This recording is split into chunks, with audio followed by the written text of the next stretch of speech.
Politics is a very interesting game. And politics is also a very dirty game. Gideon Moi has officially withdrawn his candidature for the East African Legislative Assembly in Arusha. And because in politics nothing happens out of mere coincidence, I want to give you the real reasons, the secrets behind Gideon Moi's move to withdraw from the nominations. Because if he had proceeded, Gideon Moi would have really been embarrassed. This is the statement which was issued by KANU Communications Director, my friend Frederick Okango. It's saying, following the initial applications by Gideon Moi and his nominations to the position of Eala Member of Parliament, Moi would like to thank KANU, Oka, Azimio One Kenya Coalition for the opportunity, and TUT. However, we would like to notify the public that Moi has since withdrawn his candidature so as to give the opportunity to other candidates. Which candidates are these? Let me just go through let me just take you through ODM party list, because ODM party has released the final 6 names.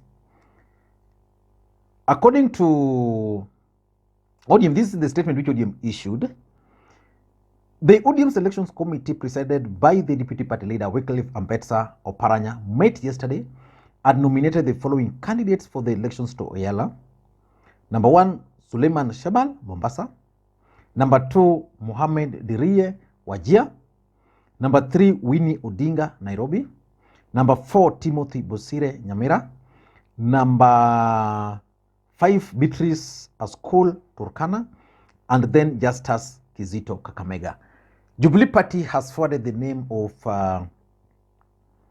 Kanini Kega, and Wiper has forwarded the name of Ken Musyoka. I think Ken Musyoka is going to get it.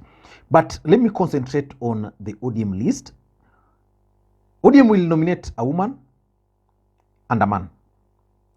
We have only 2 women, Beatrice Askul and Winnie Odinga. From my own perspective, Winnie Odinga is going to be nominated.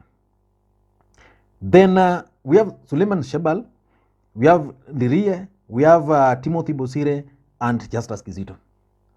Okay, let me take on Bosire. ODM party nominated Rene Mayaka to the National Assembly from the Gusii region. And therefore, I don't think they will be able to nominate. I don't think they'll be able to nominate Bosire, who comes from Nyamira. Then Justus Kizito, so the contest is definitely going to be between Justus Kizito and Suleiman Shebal. So I'm going to bet on Shebal, though I could be wrong. Justus Kizito might also benefit in case ODM wanted to appease the Western Kenya region. Then UDA also submitted the names of 15 people. ODM is supposed to nominate only 2 people out of those 6. KANU didn't qualify. UDA as a political party has nominated 15 people. Out of these 15 people, they are supposed to only nominate 5. From this list of 15, there are several others. There's someone from Lodwar, Nandi, Murang'a, Kisii, Makwiny, Garissa, Narok, Mombasa, Garissa, Kericho, Trans Nzoia, Meru, West Pokot, Mombasa, okay, and Lamu. So they'll nominate 5 people from this list of 15. Gideon Moi was actually submitted his name under Azimio on KANU ticket, but he has finally decided to withdraw. Why do you think he has withdrawn from the contest? Before we get into all those details, in case you're watching this channel for the first time, I want you to take a second or 2, click that subscribe button so that next time we produce a video like this, YouTube will automatically notify you. And to the subscribers, I want to continue thanking you guys for your continued support, because without that support, this channel cannot be where it is. Now, let us get back to the main issue. And by the way, The best way you can support me and the channel, just press that thumbs up button, share the video, and also drop your comments. Very easy. Now, let's just figure out, why do you think Gideon Moi submitted his application in the first place?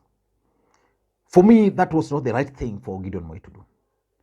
He has actually now demonstrated that he's a leader by withdrawing from the list. Why do you think he has withdrawn? Number one, the dynasty narrative.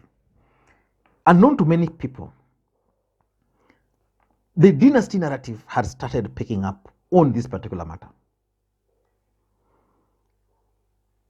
Raila Odinga nominating the daughter, Kalonzo Musyoka nominating the son, Gideon Moi, the son of a former president, nominating himself.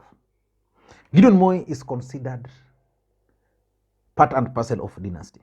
So which means Azimio was going to nominate 3 people from the dynasty, then probably just an individual, Kanini Kega, as an outsider from Jubilee. So I think he figured out that what was the value, the importance, because Gideon Moi still has a political future. You can't write out Gideon Moi right now. So I think the issue of dynasties actually forced Gideon Moi to withdraw. Number 2 is fear of humiliation. I can tell you for sure that Gideon Moi was going to be humiliated in parliament. Ruto has some unfinished business with Gideon Moi. And there is no way William Ruto would allow Gideon Moi to rise again.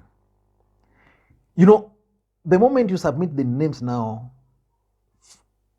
to parliament, the moment now, like ODM has now submitted the 6 names, once that's done, then it will be upon parliament, members of parliament, to vote. We know the number of MPs on the UDA side and how William Ruto has sway on them. So definitely there was no way William Ruto would tell his Kenya Kwanza members of parliament to vote for Gideon Moi, even under what circumstance. It was not going to happen. So which means Gideon Moi's name was not going to pass. And therefore he was going to be humiliated. So to avoid such kind of humiliation, Gideon Moi opted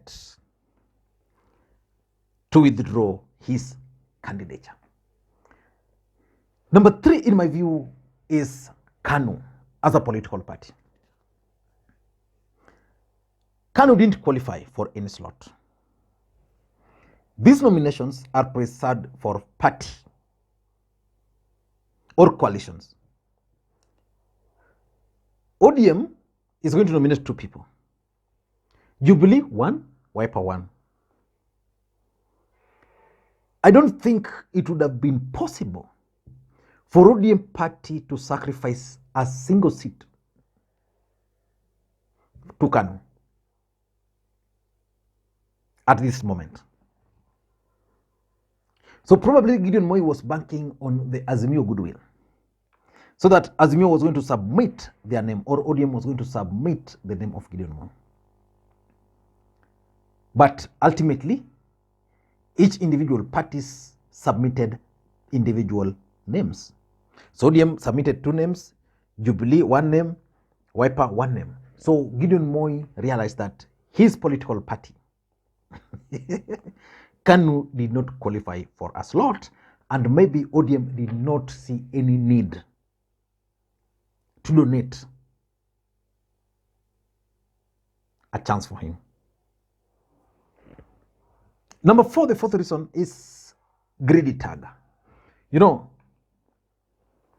initially when the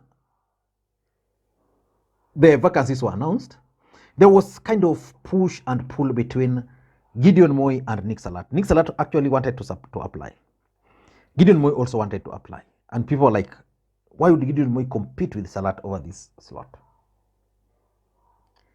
By applying and contesting, Gideon Moi would have emerged as a greedy individual.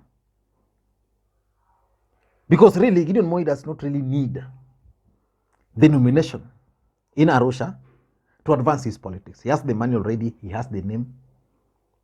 So he just needs to play his politics well. Arusha, they were going to earn like 1.4 million. I don't think that's a huge amount of money to Gideon Moi in a month. That's just a drop in the ocean for Gideon Moi. So I think because he realized that pursuing the nomination would actually portray him as someone who is greedy, he decided, okay. And lastly, the political value it was going to add to Gideon Moi. Was there any political value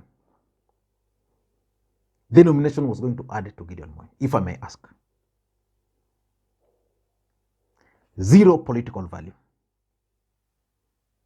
And because it was not going to add any political value, I think his advisors probably prevailed on him just to let go. Although politicians are always politicians, maybe he really wanted it. But for me, if I were Gideon Moi, I would not go for the nominations. That one you leave for people like Shebal, who's never been to parliament. You leave it to people like Makwiny Odinga, who are going to make name there. You leave it to new people, even people like Timothy Bozire. I mean, I don't see why former members of parliament always like hiding behind the Eala nominations. So Gideon Moi really didn't see the value it was going to add to his politics. I don't know what you think. That's my take. Thank you guys, and may you have a good day. Bye-bye.